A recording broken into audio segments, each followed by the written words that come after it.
Y ahora, el editorial con Glatzer Tuesta.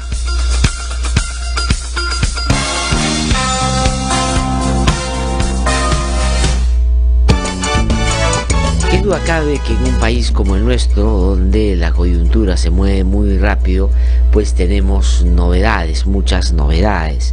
Pero digamos, de cara a lo que quisiéramos cambie de manera significativa en nuestra vida cotidiana, y ojalá la política se aproximara un poquito más a esas necesidades, tenemos que priorizar para ver qué cosa es lo más importante. Y hoy día hay muchos temas que podrían ocuparnos. Yo voy a tratar de concentrarme en dos que me parecen que son significativos. No voy a hablar tanto, lo voy a hacer hacia el final, sobre lo que está pasando en Peruanos por el Cambio. Eso tal vez tenga algún nivel de relevancia, pero no es, me parece, lo más sustantivo. Ayer había un despliegue muy importante sobre la visita de los reyes de España, y si bien es cierto, es algo que no se puede, sobre lo cual uno no se puede desentender y sobre el cual hay también que hacer un punto de vista, no me parece que es lo más importante. Así podríamos enumerar un montón de cosas. Para mí lo más importante, y les pido que podamos prestarle mayor atención a esto, está, y ustedes saben que aquí en el programa venimos insistiendo en aquello hace ya bastante tiempo, en el Ministerio Público. Hoy día se ha dado, el día de ayer hemos podido conocer algunas acciones y medidas de lo que podría claramente significar una tremenda contraofensiva en una etapa siguiente que viene desarrollando el actual fiscal de la Nación, Pedro Chávarri, contra algunos fiscales, hombres y mujeres, que están directamente involucrados en las investigaciones que hacen con diligencia y sobre todo con independencia, y que apremian a quienes se reunieron, actuaron de manera cómplice, de manera muy activa, en lo que se denominó el funcionamiento de una organización criminal denominada los Cuellos Blancos del Puerto, donde, según indagaciones fiscales y según lo que ha podido una fiscal valiente llamada Sandra Castro, configurar o identificar el papel y la pertenencia que a esta pudo tener o puede haber tenido el actual fiscal de la Nación. En esa investigación hay una clara indicación de que todo este aparataje montado por los Cuellos Blancos del Puerto, que era un servicio de impunidad instalado en el sistema de justicia para beneficiar a varios sectores, no importaba en qué campo ilegal, por cierto, se desenvolvieran. Podría ser para sicarios, para lavadores de dinero, pero podría ser para políticos, podría ser para empresarios, podría ser para otros magistrados también, o para quienes tenían la posibilidad de llegar y acceder a este circuito de impunidad, como aquí lo hemos llamado hace ya bastante tiempo. Y el señor Chávarri, según las indagaciones de una fiscal que está siendo hoy día hostilizada y acosada, que se llama Sandra Castro, pertenecería al núcleo central de esa organización criminal.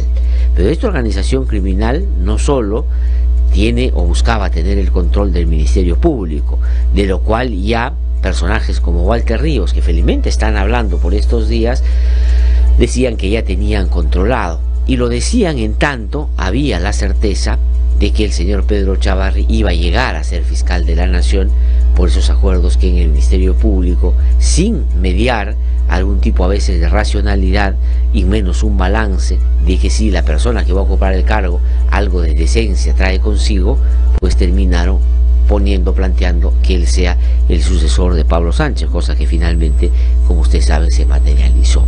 Ellos, es decir, los Cuellos Blancos del Puerto, y en particular el señor Walter Ríos y otros que alrededor de él eran parte de esta organización criminal, decían: ya no hay problema, porque el Ministerio Público ya lo tenemos controlado. ¿A qué se referían? No es muy difícil imaginar, por el comportamiento y la manera como se viene desenvolviendo el señor Pedro Chávarri. Y en el Poder Judicial, saben ustedes, lo he dicho aquí en más de una oportunidad, también buscaban tener el control. No lo tenían del todo, pero Inostosa Pariachi era la garantía de, por lo menos en la Corte Suprema, tener 5 o 6 personajes que lamentablemente están hoy día todavía en esta instancia muy importante y fundamental en el desarrollo de la justicia en nuestro país, instalados porque el Congreso, que es amigo del señor Chávarri, el señor Inostroza, ha terminado por negar en 16 oportunidades o no hacerle caso a las 16 peticiones que ha hecho el propio presidente del Poder Judicial para que le den atribuciones, para que ellos puedan suspender temporalmente a magistrados que consideran no tienen las calificaciones o que eventualmente pueden haber estado relacionados con esta organización criminal de la que claramente Inostroza era uno de sus principales protagonistas. Entonces, eso es lo que estaba pasando en el Poder Judicial.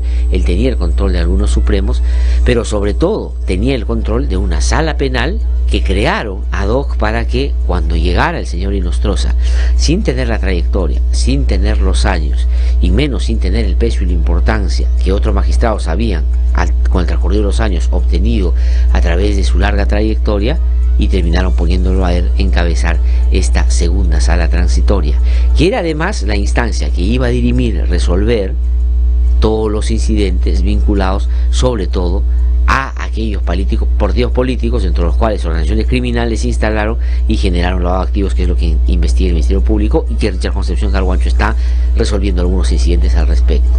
Y el señor Inostroza Pariachi era la garantía de que si los casos llegaban ahí, él iba a limpiarlos de polvo y paja.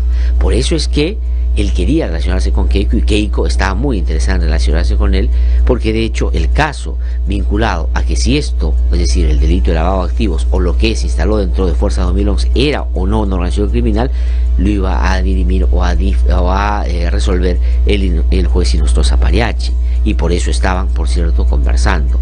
Pero también todos los casos de lavado de activos que él venía atemperando para que en la eventualidad que pasaran todos los filtros del Ministerio Público y las primeras instancias del Poder Judicial, él tuviera ya jurisprudencia establecida para traerse abajo todas estas investigaciones que le servían a Fuerza 2011 o Fuerza Popular, pero que podían aplicarse a otras organizaciones políticas también, por lo cual él ganaba una cercanía y seguramente una ventaja o una relación amigable con la política, lo que le permitiría, y él lo ha dicho más de una oportunidad, llegar a ser presidente de la Corte Suprema para tener, así como tenían el Ministerio Público con Chávarri, ya controlado el Poder Judicial.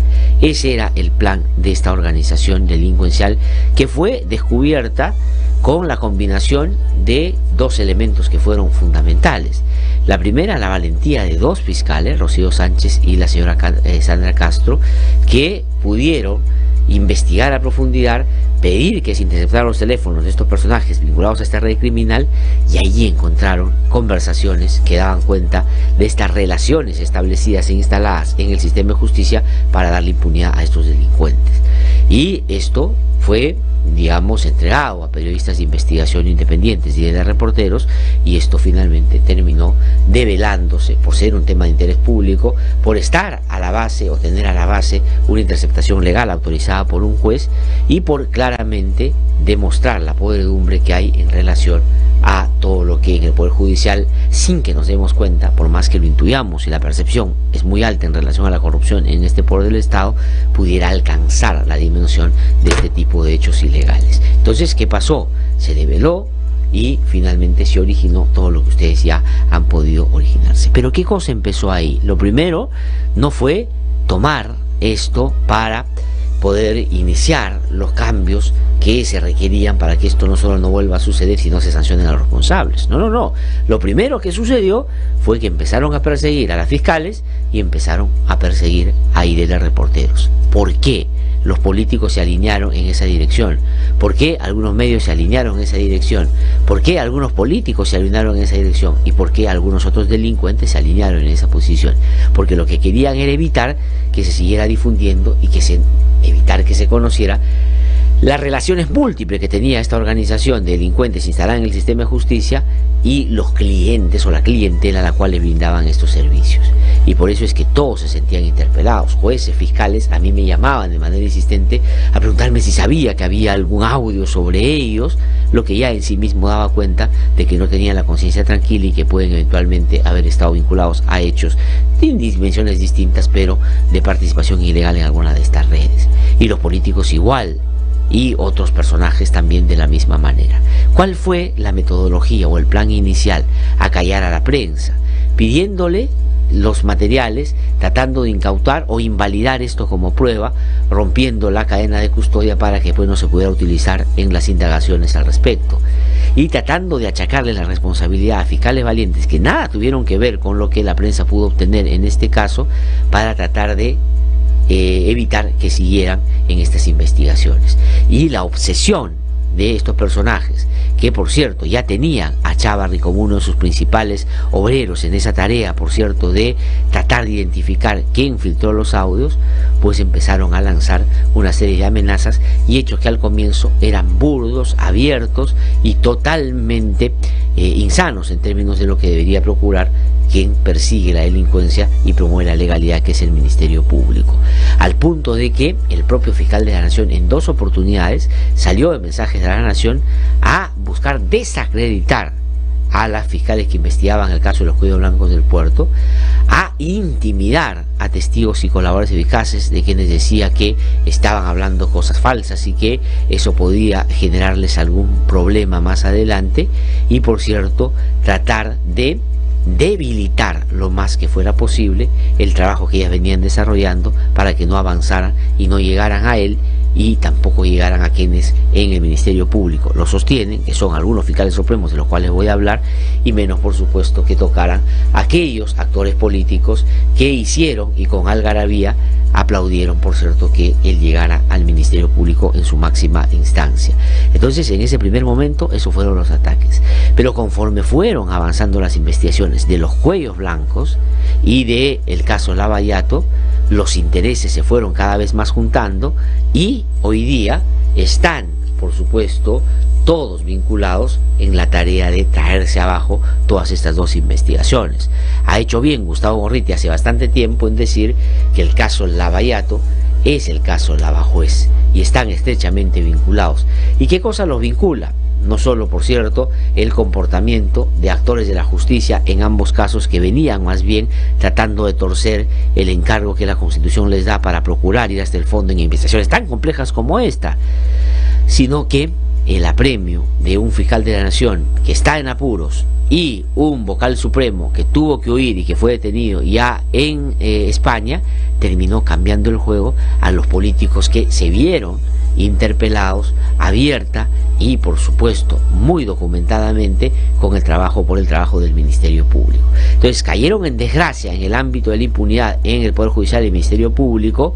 En el Congreso los fujiapristas empezaron a develarse en lo que son y ponerse en su estado natural, es decir, proclives y forjadores de la impunidad, como lo han hecho ya en algunos otros momentos, pero a contracorriente de eso, que sin duda venía de una manera muy fuerte y como una ola muy firme, había algunos buenos fiscales, ya no solo de las investigaciones de los cuellos blancos del puerto, sino también del caso Lavallato, que empezaron a tener mayor evidencia en la participación de los políticos en estos actos ilegales, que ellos a estas alturas, y yo creo que eso es así, han podido convalidar casos de lavado de activos. La información que ha llegado de Brasil y la que está por llegar, y con esa precisión que les dan esos datos que hoy día están en manos de estos fiscales, les permitieron, por ejemplo, hacer un repaso en nuevas conversaciones o interrogatorios con los altos funcionarios de Odebrecht, pero con algunos personajes también, y estos han empezado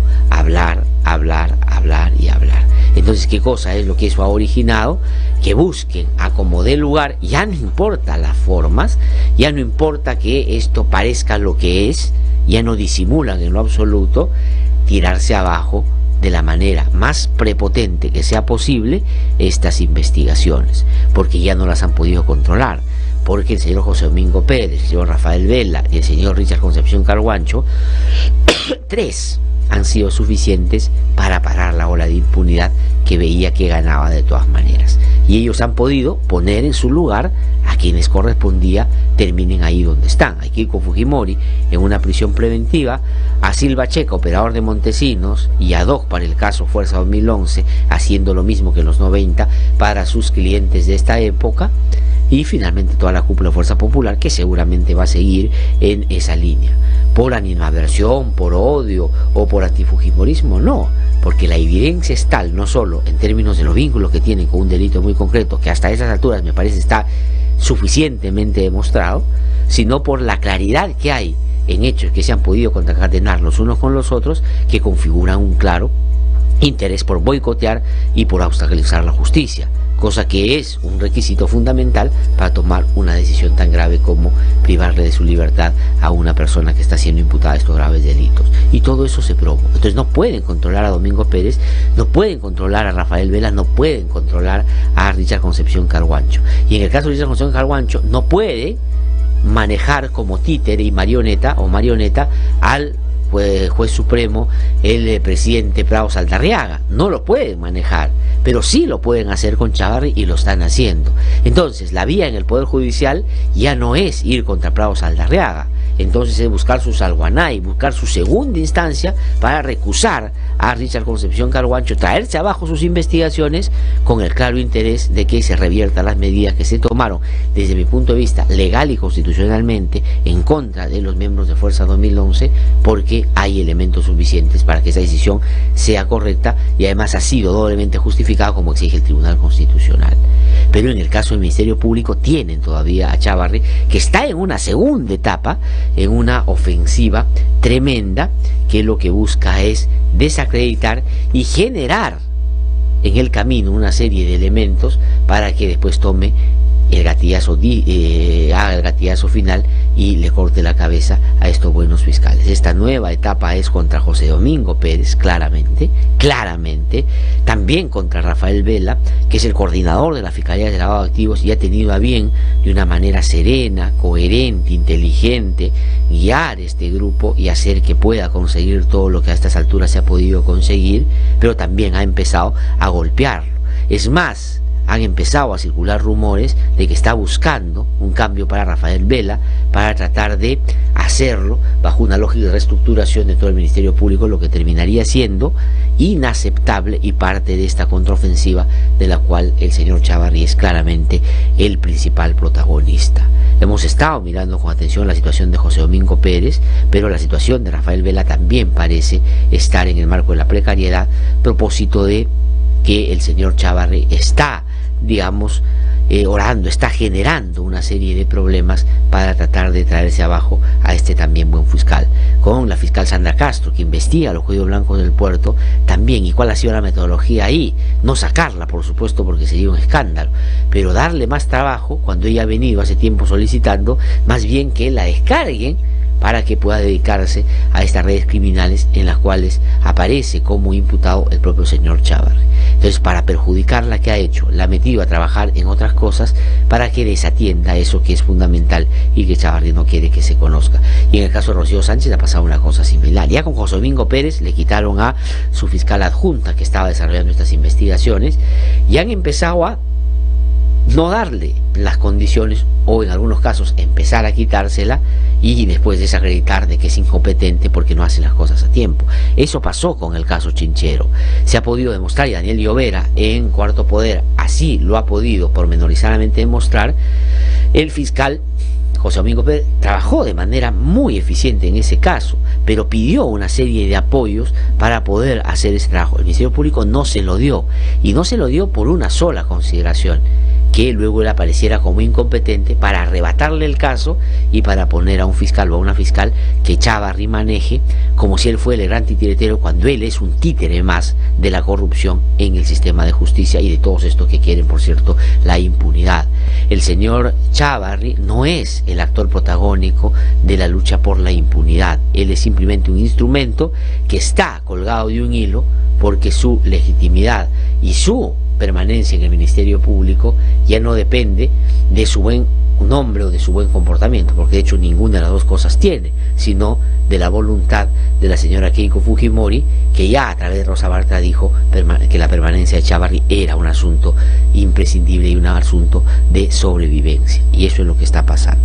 Entonces esta nueva etapa es contra ellos, lo está haciendo claramente Chávarri, y me apena decir lo que voy a decir, porque un fiscal como el fiscal Luis Landa Burgos ha terminado siendo él se ha convertido en uno de los mandaderos del fiscal Chávarri para esa contraofensiva, porque acaba de ir, además de una manera poco decorosa desde mi modesto punto de vista, casi como la actitud del que quiere sobornar al jefe, a decirle: señor fiscal de la nación, mire usted, el señor José Domingo Pérez no me contesta esto que le he pedido, que explique el cómo es posible que haya dicho que los senderistas son guerrilleros y que aquí hubo una guerra civil, qué horror, eso puede ser apología.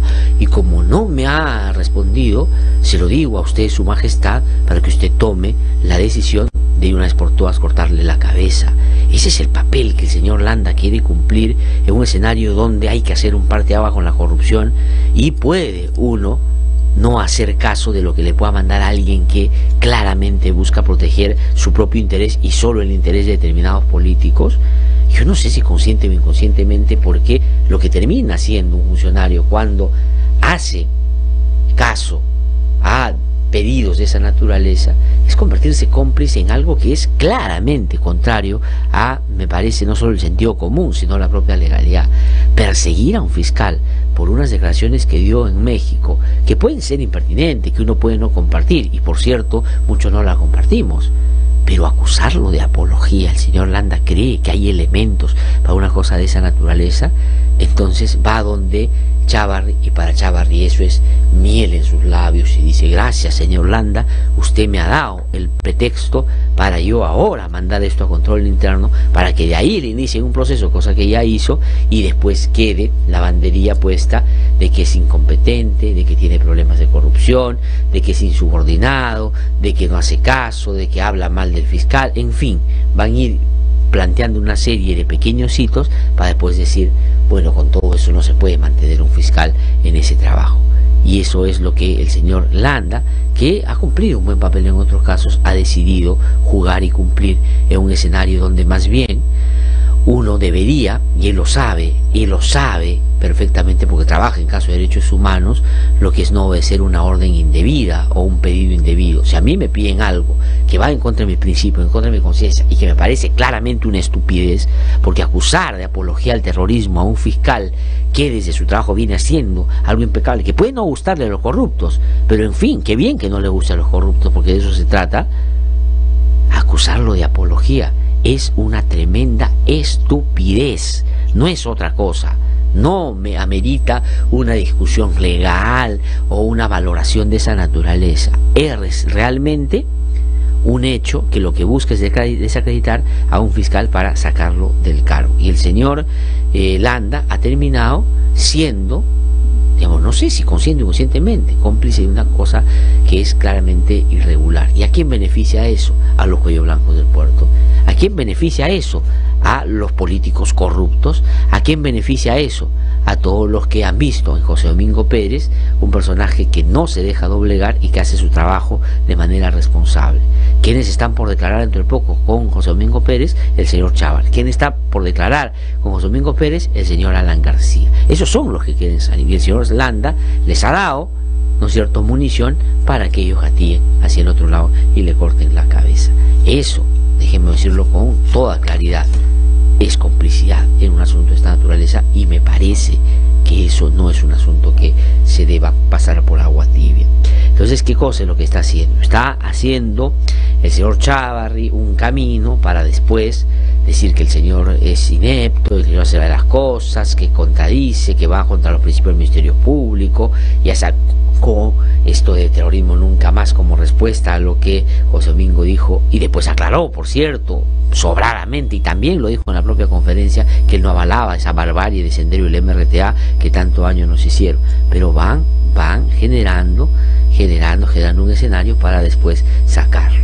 Y ojo, ya dije, también quieren hacer lo propio con Vela. Dije también que Chávarri es un títere de este sector, no es el principal. Él lo único que quiere es sobrevivir para que no lo metan preso, y por eso ha optado por esta lógica de muero matando. Eso es lo más importante que ha pasado el día de ayer. Que Patricia Donaire se vaya de Peruanos por el Cambio, se fue del FIN, se fue al Fujimorismo, el Fujimorismo se fue a PPK, de PPK se fue acá. La verdad me parece poco relevante. Y si bien es cierto, es absurdo que en una situación donde el presidente tiene iniciativa política, que su bancada en vez de desgranarse como el Fujimorismo, es realmente una tremenda muestra de incapacidad, pero me parece que hoy día no es más importante. Lo más importante hoy, y amigo y amiga que nos escucha todas las mañanas muy diligentemente y tiene a bien compartir este programa para que otros y otras personas lo puedan escuchar, pues hoy día tenemos que decirle no a la corrupción y tenemos que movilizarnos. Porque de repente, si nos mantenemos en la parsimonia o en la modorra de solo ver por la televisión, indignarnos frente al televisor y no salir a expresar nuestro punto de vista sobre esto que está pasando, cuando lo hagamos sea tarde, porque podemos estar frente a hechos consumados. Quieren robarnos la justicia, quieren ellos administrarlo a la medida de la corrupción. Y eso es un asunto que no debemos permitir, y hay que salir a levantar la voz y a protestar y no permitir que una vez más nos pase lo que ya nos pasó hace no mucho, cuando los protagonistas eran muy parecidos o simplemente el origen de los que tenemos hoy día en la política. Que ellos van a seguir actuando. Ya tienen a Chávarri todos los días generándole problemas a los fiscales, hombres y mujeres de bien, que están haciendo un excelente trabajo. Y desde afuera también están haciendo lo suyo. Por ejemplo, la señora Rosa Bartra, ¿no? Dentro, digamos, entre ella y Marta Chávez no hay mayor, desde mi punto de vista, por el rol que está cumpliendo, mayor diferencia. Ha dicho que va a denunciar al fiscal Pérez, José Domingo Pérez, y al juez Richard como señor Carguancho, porque está ella indignada y horrorizada porque ellos dijeron que esa información que tenía el señor Silva Checa es una información que viene de la Comisión Lavallato. Qué horror, qué ofensa, qué terrible, qué malos son estas personas. Hay que mantenerlos a ellos arrinconados y hay que denunciarlos. Todo eso es en consonancia con lo que está haciendo Chávarri. Chávarri lo hace desde dentro y ellos lo hacen, por cierto, desde fuera. También eso va a sumar a la evaluación que Chávarri va a hacer. Pero además de que es inepto, de que no hace las cosas a tiempo, de que hace apología, que es irreverente con su jefe, en fin, que se va por la libre, además tiene denuncias que lo hacen políticos, y eso no se puede permitir en un escenario donde el Ministerio Público es una institución importante. Por ahí está buscando el argumento.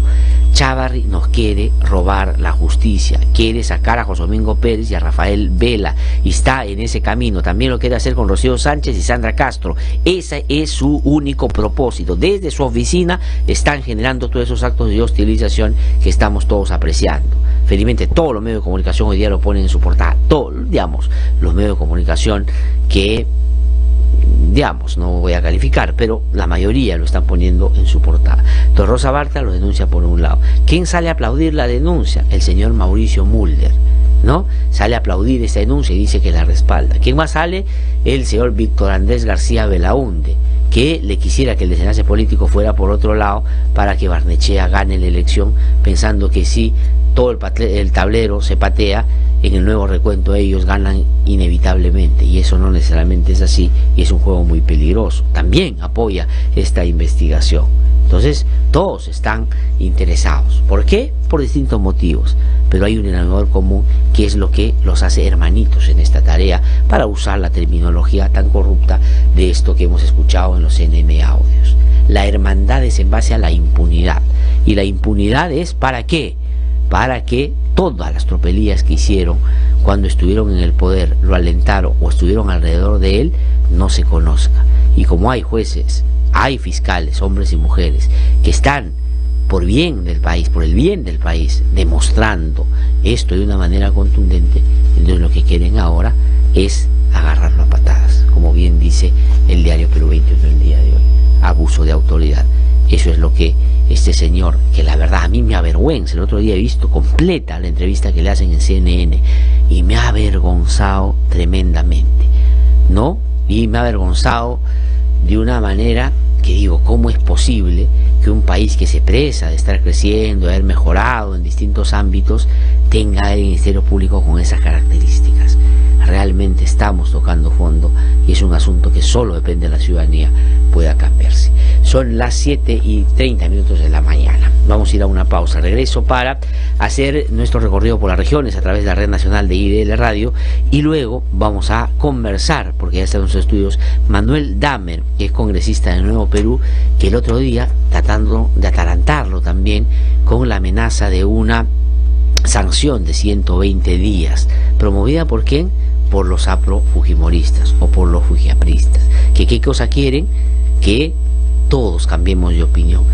¿En serio Rosa Bartra y Mulder creen que porque no ponen a Alan García en el informe Lavallato, Alan García se convierte en un santo y ahora todos agotamos y nos traen y se cae la sospecha que tenemos de que es una persona vinculada a la corrupción?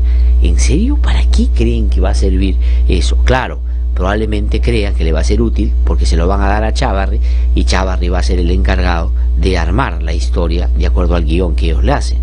Pero más temprano que tarde eso seguramente va a cambiar. Pero el congresista Damer felizmente no fue sancionado, porque además dijo una cosa que a mí me parece que no era una imputación, era un dato de la realidad. Y tuvieron a bien, y me parece que algo tuvo que ver Daniel Salaverry con eso. Al final descartaron esto, que es una barbaridad. Él va a venir a hablar con nosotros de eso, y aquí va a tener tiempo y libertad para poder desarrollar esa idea que yo comparto, de que no me vengan aquí con tonterías, que Alan García es una persona que hay que ponerla en la calidad de santo. Anda, engáñale, ya sabes a quién, le diría yo a quienes piensan eso. Vamos a una pausa, regresamos un instante en lo derecho. Hemos presentado el editorial con Glatzer Tuesta.